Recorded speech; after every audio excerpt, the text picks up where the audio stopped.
I'm asking, do you believe that Rishi Sunak can win the next general election? Now, last night I was scrolling through my phone before I went to bed and I found this really irritating video of him. I was like, oh, God, Rishi, I couldn't watch. But Downing Street have been rocked by not one, but 2 resignations in the last week. Grant Shapps has been moved from Energy Secretary to take on the defence brief since Ben Wallace stepped down after 4 years in the role, whilst Ambra de Bottom, who was hired by the Prime Minister as his Director of Communications, has quit after less than a year in the job. And it comes ahead of a reshuffle on the other side as Labour leader Sir Keir Starmer prepares to demonstrate his ruthlessness, with a purge of problematic MPs. Does that mean Angela Rayner? So for the Great British Debate this hour, I'm asking, do you believe that Rishi Sunak can actually win the next general election? To discuss this, I'm joined by Ann Widdecombe, former Conservative Minister, Peter Spencer, former Sky political correspondent, Paul Embry, trade unionist and broadcaster, and also Henry Bolton, international security and border control expert. So I'm going to start with you, Ann. Do you feel that Rishi Sunak can actually win this next general election? Well, when a general election is a year away, you can never forecast, with too much confidence which way it's going to go. After all, the Conservatives were supposed to be losing the 1992 election right up until the morning when they won it. So it is quite possible to make a forecast based on today's situation, which then doesn't eventuate. But based on today, if there were a general election tomorrow, can he win?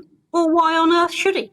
He hasn't delivered on any promises. But having said that, his opponent changes his mind every 5 minutes. He must have the cleanest mind in politics because he changes it so often.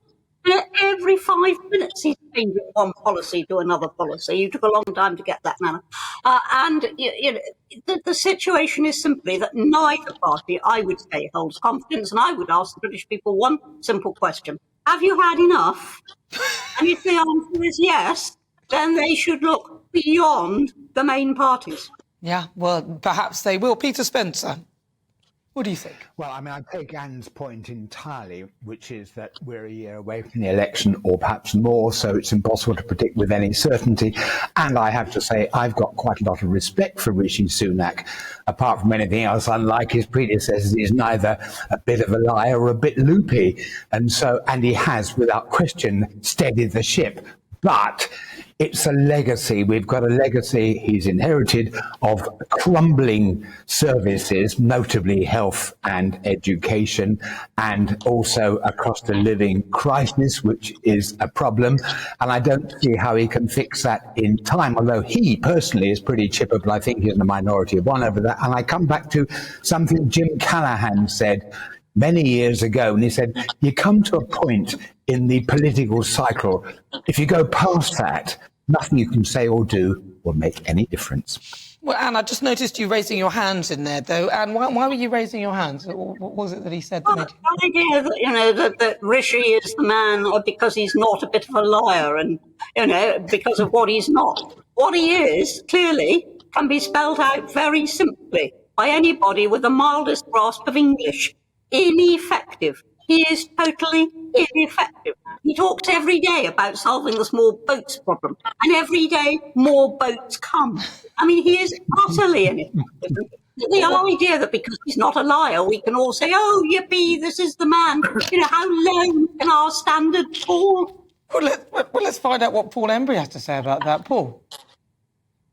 Well, I think the Tories have probably blown it. But I think the thing is, Labour, and I say this as a Labour man, Labour are not particularly inspiring people. This doesn't strike me as a sort of 1997 moment where Labour was inspiring people up and down the country. So I think what we may see is something like we saw in the Australian election last year, where Labour won.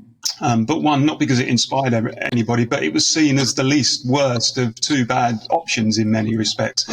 And we might see a Labour majority, a small Labour majority. We might even see a hung parliament. I think that's a very likely outcome. I think the big talking point is how the Tories have squandered the windfall that they reaped in the 2019 general election when they secured the votes of millions of working class former Labour voters in Brexit voting red wall areas, people who listened to the messaging of the Tory party. They said, we'll get Brexit done, we'll level up your your area. We'll give you jobs in sustainable industries, and we'll get a grip on immigration and all of that sort of thing. And they just haven't done it. They just have not delivered on their promise. And they didn't lean into those voters in the way that they should have done. And when you then couple that with the cost of living crisis, people's real wages falling year on year, you can understand why people think, well, I tried it once, it didn't work. Why should I, as a voter in this red wall Brexit voting seat, vote for the Tories again? Well, let's find out what Henry has to say about that. Henry, what's your view on this? What's your take? Well, first thing, Nana, elections can be won, but elections can also be lost. And, this next election on the present form is for Labour to lose, really. If Labour sorts itself out, gives clear direction, comes out with clear policies and demonstrates some leadership, then it's for them to win it. I really don't believe, though, that Rishi Sunak has the traits necessary.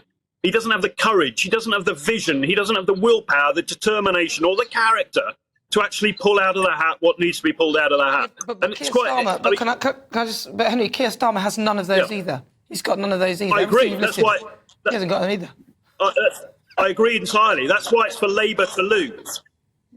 And as Anne said, Rishi Sunak, the question is, can Rishi Sunak win the next general election? And the answer is, potentially, yes, but I don't believe for a second that he's actually got the will and the determination to do what's required to win it. And to do that, he has to leave the Conservative Party to redefine or to define what it means by conservatism. He needs to reintroduce cultural conservatism, and he needs to deliver on the 5 promises that he said he would deliver on, and he's delivered on none of them. He is going to lose this, I'm quite certain, unless something else happens. But it won't be because Labour win it. That's my point. Okay. Labour won't win this election. Hang on, sorry, stop. Henry, so I'm going to start with you then, Henry. And it's a yes or no, not all the other bits in between. So can Rishi Sunak win this next general election, yes or no? He can, but he won't. No. Yes, so no. Is it yes or no? It's no. It's no. Paul Embry, yes or no? Probably no. No. Peter Spencer? The character in Dad's Army, we're doomed. That's a no. And Ann Widdecombe? I never say yes or no when bullied to do so.